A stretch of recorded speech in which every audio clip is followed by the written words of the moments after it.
In this presentation, we will talk about a rigid rotator. Consider two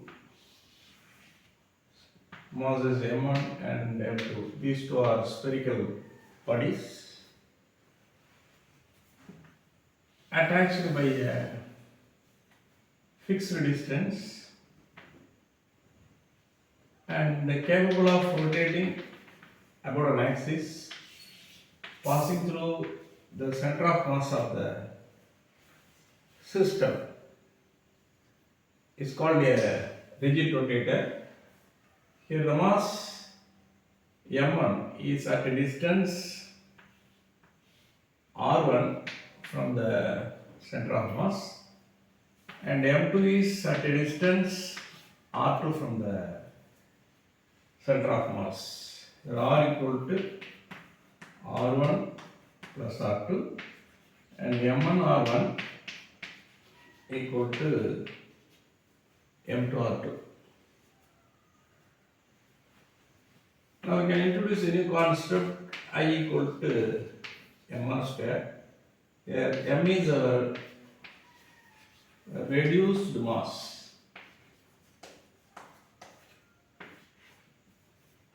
Reduced mass M equal to M1 M2 divided by M1 plus M2.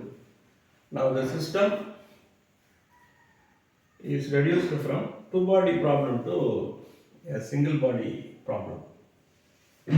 This axis of rotation is passing through center of mass. Center of mass means the total mass of the system is concentrated at a particular point. Such a point is called as center of mass of the system. A system consisting of two spherical bodies attached together in a fixed distance and capable of rotating about an axis, passing through the center of mass of the system is called a rigid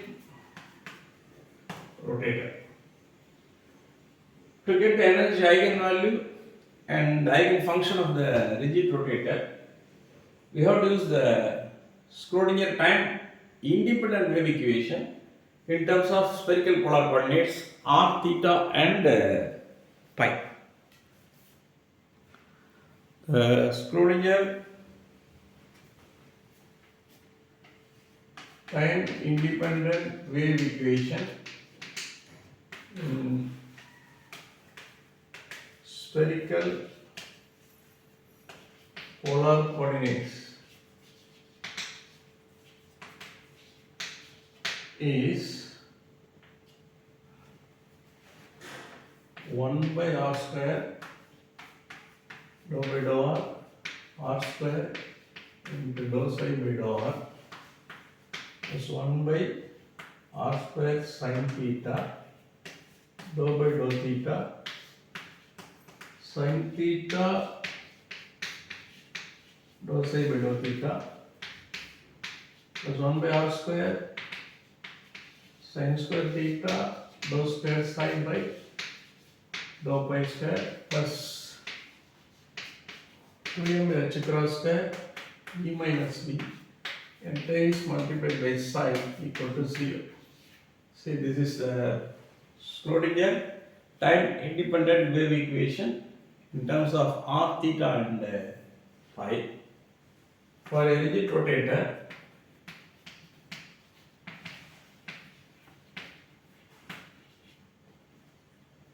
r equal to 1, m equal to I, then potential energy V equal to 0.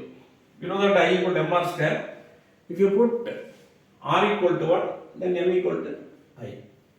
If you substitute r equal to 1, m equal to I and v equal to 0 in the above equation, we can get the Schrodinger equation for a rigid rotator. If you put r equal to 1, the first term is 0 and the second term is 1 divided by sin theta, dou theta, sin theta, dou psi by dou theta, plus 1 divided by sin square theta, dou square psi divided by dou pi square, plus 2 ie h cross square into psi equal to 0. This is the Schrodinger equation for a rigid rotator. See, the equation 2 is expressed in terms of theta and pi. These are all related to positional and rotational motion of the rigid rotator. The solution to equation 2, the solution for the equation 2 is obtained by the method of separation of variables.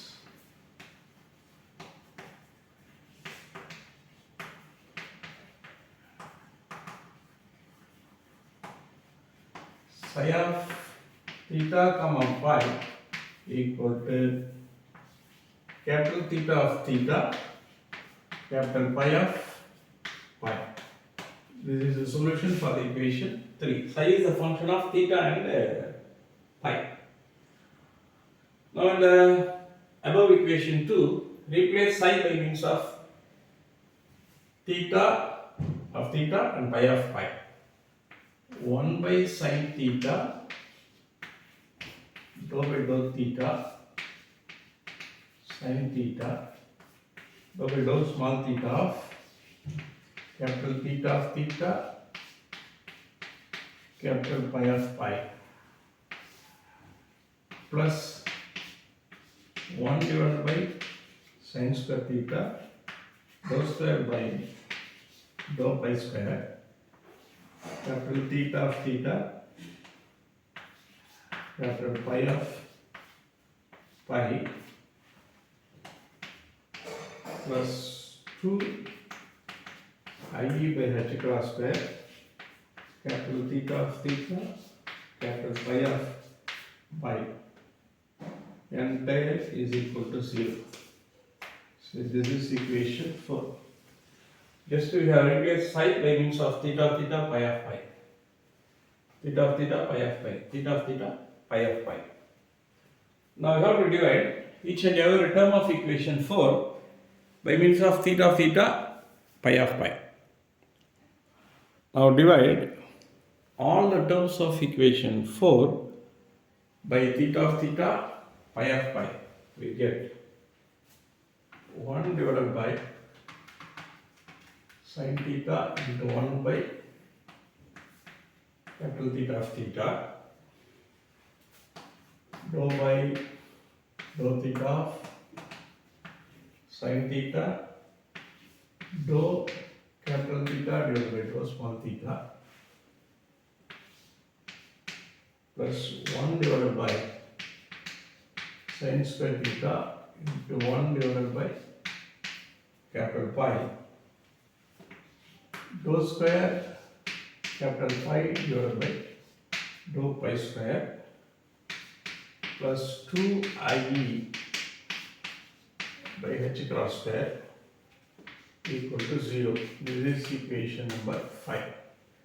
Just if you divide the first term by theta of theta, pi of pi, here theta of theta is a variable, pi of pi is a constant. So pi of pi by pi of pi cancel out, only theta of theta is present. In the second term, pi of pi is a variable. Therefore, pi of phi is present, but theta of theta is cancelled out.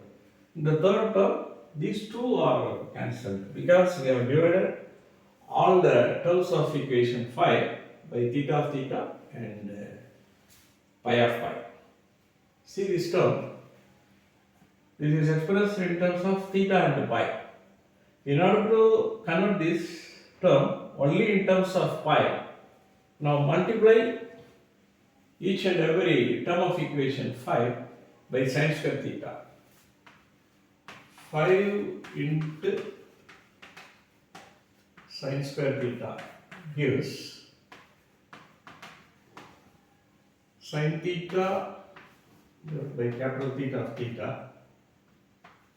dou by dou small theta of sin theta dou capital theta by dou small theta plus 1 divided by capital pi dou square pi by dou pi square plus 2 I by h cross square sin square theta equal to 0. This is equation number 6. Just we have multiplied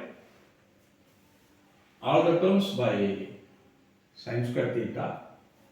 Now we have to keep theta terms to the left hand side and shift the pi terms to the this is sin theta divided by capital theta of theta dou beta theta sin theta dou capital theta by dou small theta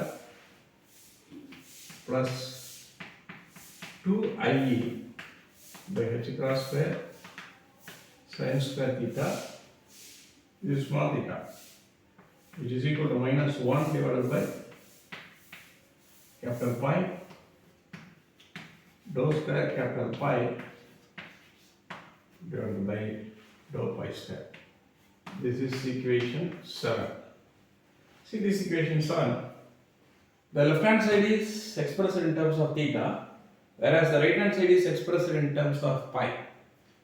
This is possible only if both the sides are equal to a constant, say m square. I'll read out this. In the above equation, LH is a function of theta only and the RH is a function of pi only. This is possible only both the sides are equal to a constant, say m square. Therefore, sin theta divided by capital theta of theta dou by dou theta of sin theta dou capital theta by dou small theta plus 2 IE by h cross square sin square theta equal to m square.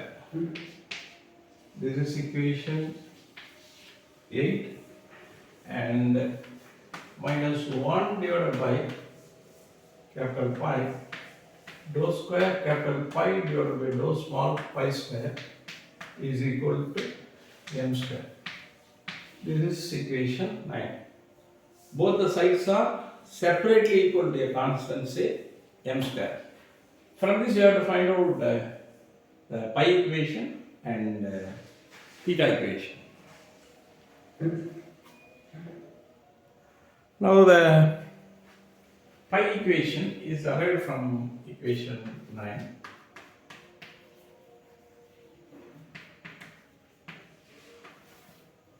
For that, arrange this equation in the new form. Dou square capital pi divided by dou small pi square equal to minus m square into capital pi. So just we have multiplied both sides by a negative sign.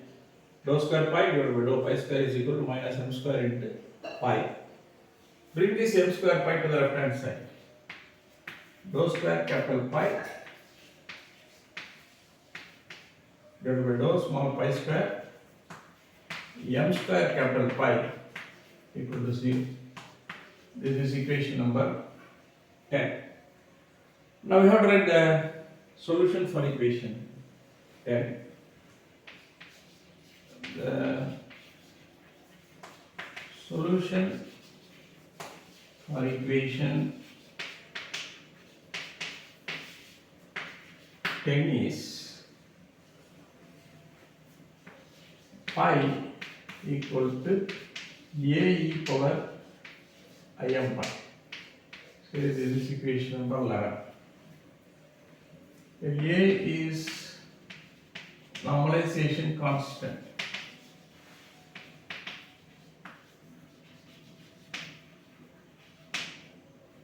now you have to find out the value of a using our normalization condition. Normalization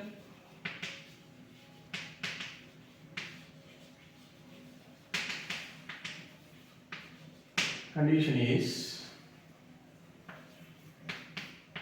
pi star pi d pi integral pi star pi d pi equal to 1. Here pi is a e power im pi. Therefore, pi star is a star e power minus im pi. This is pi star. Then pi is a e power im pi into d pi is equal 1. A star into a is a square. E power minus im pi into e power im pi is e power 0. E power 0 1. Then d pi equal to 1. Here the limit varying from 0 to 2 pi on complete rotation. Then this is a square into pi. Integral of d pi is pi. Then we have to apply the limit 0 to 2 pi equal to 1. If you apply the upper limit, you can get a square into 2 pi equal to 1. Lower limit is 0. From this a square equal to 1 divided by 2 pi. A equal to 1 divided by 2 pi inside the root. From this we can write our pi equation. The pi equation is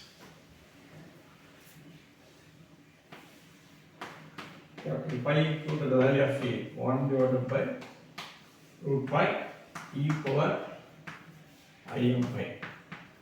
This is our equation 12 and is called as pi equation. In the pi equation, the value of m is 0, plus or minus 1, plus or minus 2, plus or minus 3 and so on. From equation 8, we have to find out the theta equation. Further, we have to solve equation 8.